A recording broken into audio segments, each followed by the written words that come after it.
الماك ادرس هو عنوان كارت الشبكة أو اللي بنقول عليه الهاردوير ادرس.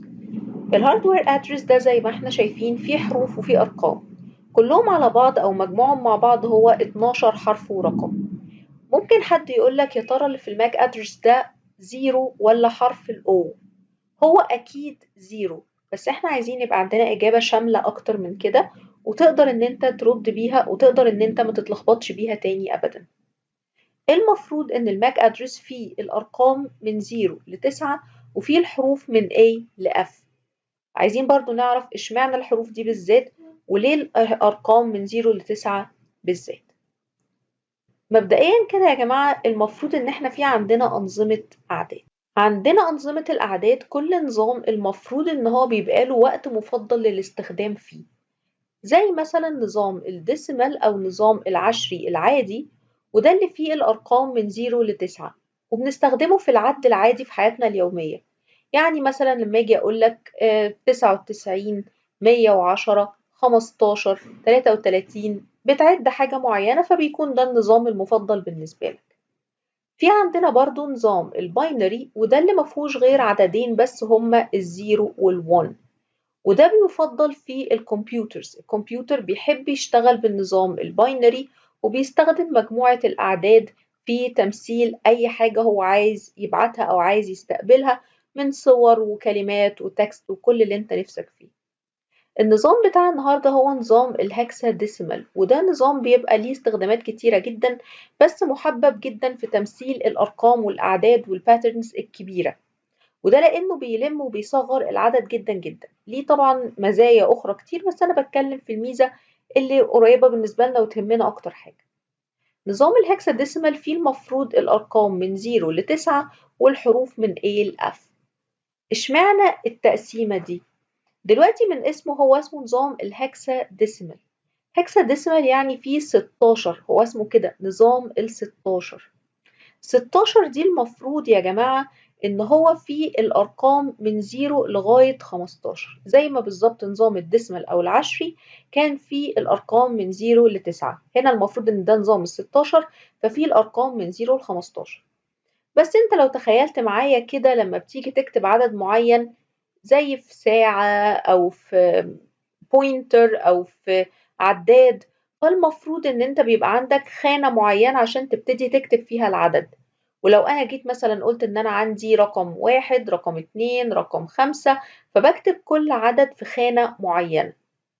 فلو أنا جيت قلت لك اكتب لي رقم هكساديسيمال، فالمفروض إن في أرقام اللي هي من 10 ل 15 هيكون عندك فيها مشكلة.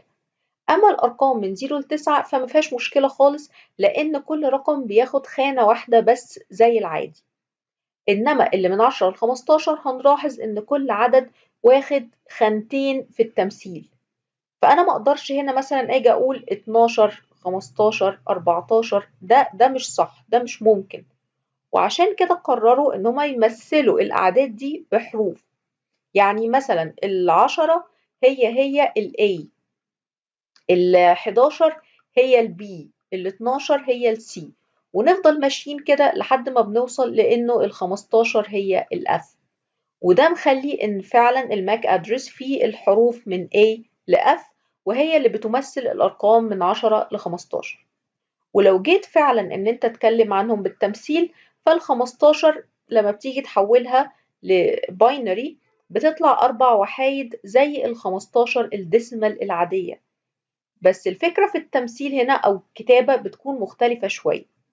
يعني مثلا لو أنا اديتك رقم معين، قلت لك مثلا ال A1، وقلت لك إن A1 ده رقم زي ما احنا شايفين كده هكسا ديسيمال، وجيت قلت لك إن رقم الهكسا ديسيمال ده أنا عايزاك تجيبهولي بالباينري يبقى إزاي، وعايزاك تجيبهولي بالديسيمال يبقى إزاي. وهنا نفهم معلومة مهمة جدا، إن أنا ينفع إن أنا أمثل الرقم أو العدد بأي طريقة. يعني هو هكساديسيمال ممكن أكتبه بطريقة الباينري أو ممكن أكتبه بطريقة الديسيمال.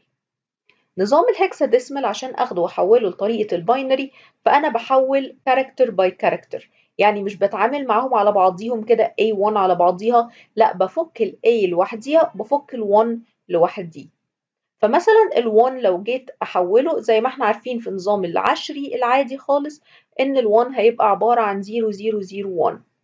ملاحظين يا جماعة إن كل كاركتر في الهكساديسمال بتمثل 4 بت في نظام الباينري مش 8 زي ما احنا متعودين. نفس القصة بالنسبة للA، هتعتبر إن هي 10 وهتروح تحول ال10 دي لنظام الباينري العادي خالص. ال10 يا جماعة في نظام الباينري اللي هي بتكون إن أنا عندي 1 عند ال8 وعندي 0 عند ال4 وبعدين عندي 1 عند ال2 وعندي 0 عند ال1، وبكده يبقى ال A هي 1010. اللي مش فاهم ايه اللي انا عملته فوق ده، انت بتحط الارقام 1 2 4 8 وبتبتدي تكتب العدد بتاعك او تشوف ايه الارقام اللي تكون العدد بتاعك ببساطة كده. ليها تحويلة بتفاصيل اكتر بس انا بكلمكم عن الموضوع ببساطة دلوقتي.